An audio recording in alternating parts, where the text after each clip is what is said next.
we are going to plant some magic beans for your business. Magic beans that will help grow your business this spring. So stay tuned.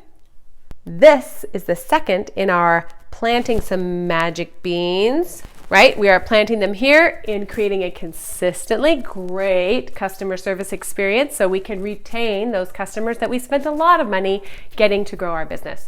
Ooh, one day I'll be able to say that with one breath.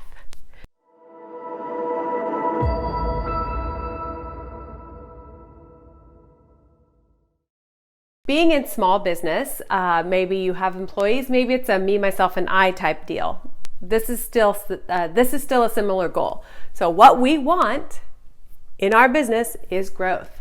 Yeah, we want some growth. In order to grow, we need customers. Yeah, we need customers. No brainer, right? Well, I'm going to divide customers into two categories here. We're going to divide it into customer acquisition and customer retention. So we have acquisition and we have retention. These are two parts of gaining customers or using the customers for growth in our business. Now, an important note here, I put it on the side. This is a statistic that is vitally important to know and understand. It costs, on average, 6 to 7 times more money to acquire a new customer than it does to keep an existing one. Again, 6 to 7 times more money to acquire a new customer than it does to keep an existing customer. Now, big businesses know that when they have their marketing budget, it is all of this. It's in customer acquisition and retention both. Where small businesses often miss the boat is they do a lot of this because that's what most people equate with marketing. They equate it with acquisition, right? Gaining customers, beautiful pictures, that kind of the fun stuff, right?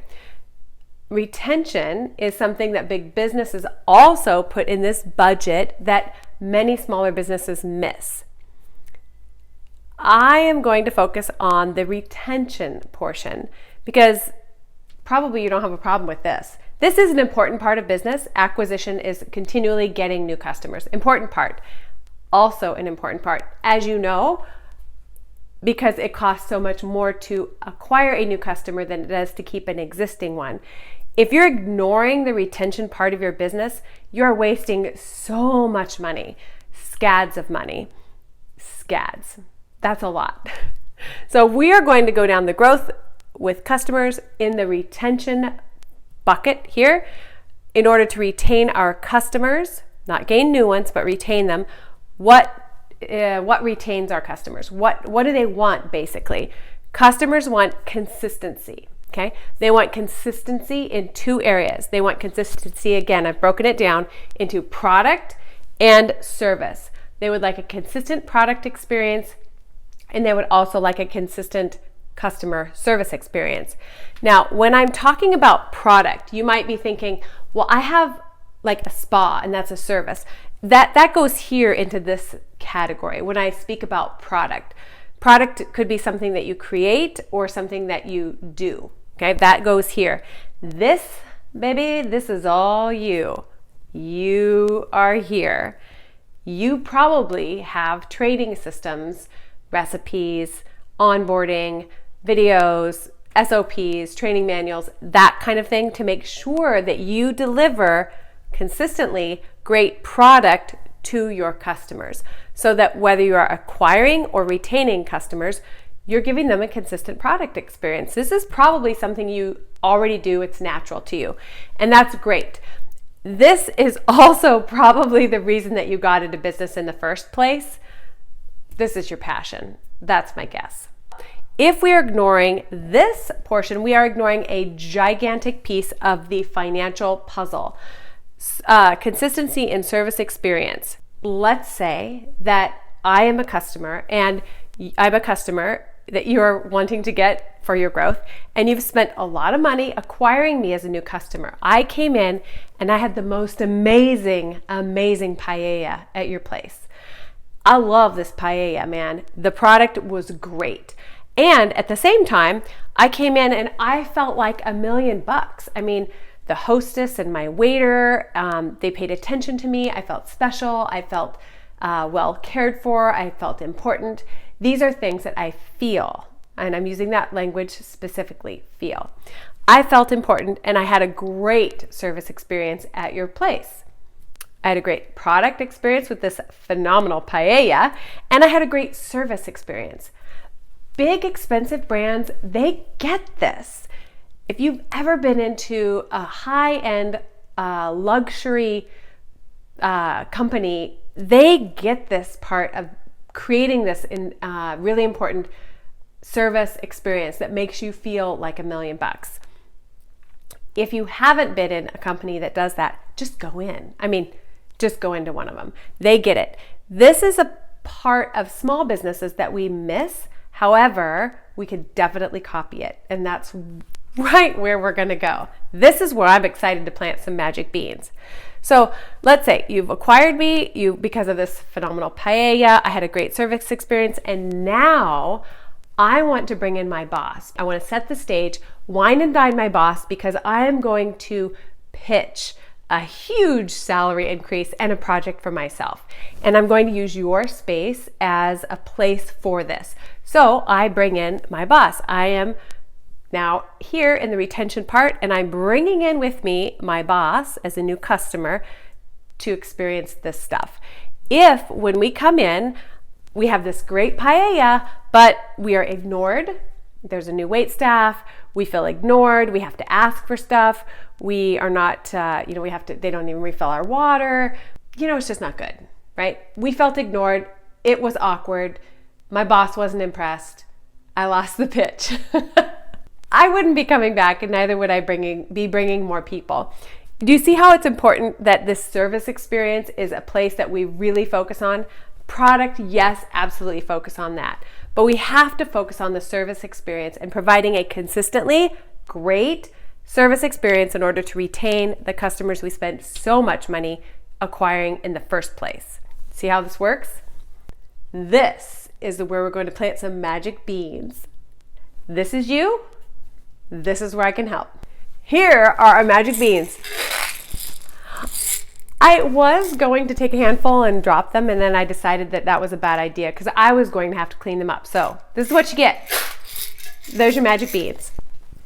Alrighty then. The next magic beans that we're planting right here in our customer service consistency domain, if you will, we are providing a consistently great customer service experience in order to retain those customers we spend so much money to get in order to grow our business. It is to train our employees and our staff how to make a great first impression.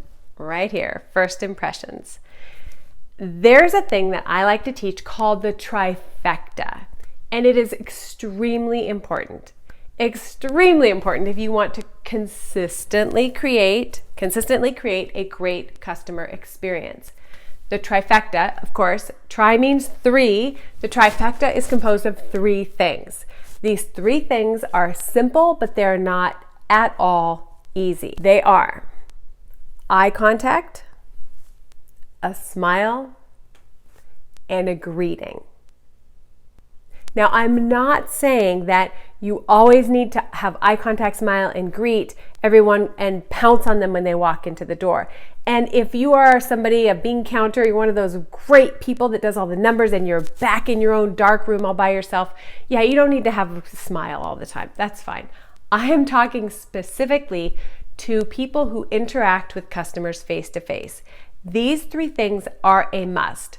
Please don't get mad and pissed off if I'm telling you to smile and you say, I don't want to have to smile. Well, I'm sorry, but you know what? You do. You need to smile if your goal is to make people feel welcomed. There is a Facebook page called So I Asked Them to Smile, and I use it all the time when I do training with staff in person. And it is so much fun to watch staff as I go through these pictures and I show them what a difference it makes and how people feel when you look at them and you're not smiling, and just simply a smile and how it changes your whole countenance.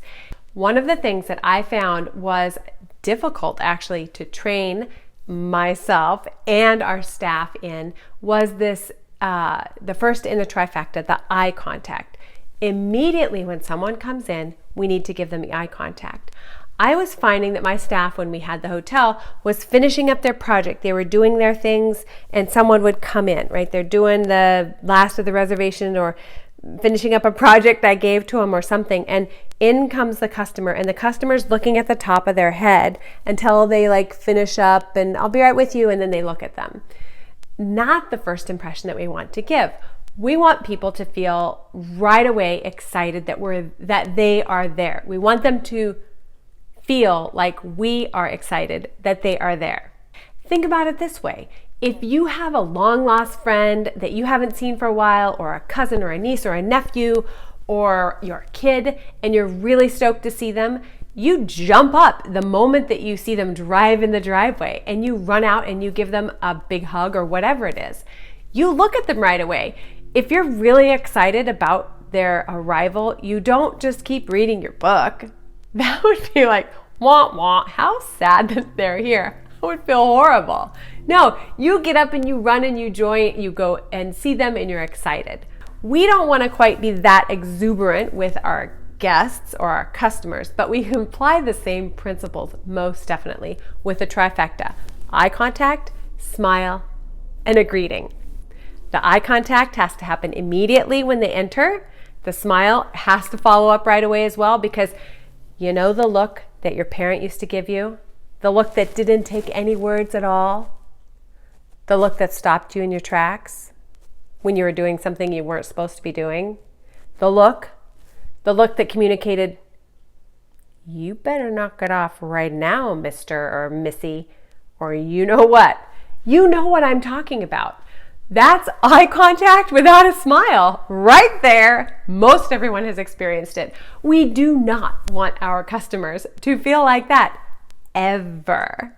So an eye contact must be followed up by a smile, and then a greeting lays the path for purpose. The first lesson we talked about your value. Where did I put that? Knowing your value. Here it is. Having a greeting helps reinforce their value. It lays out a purpose and a path for the interaction.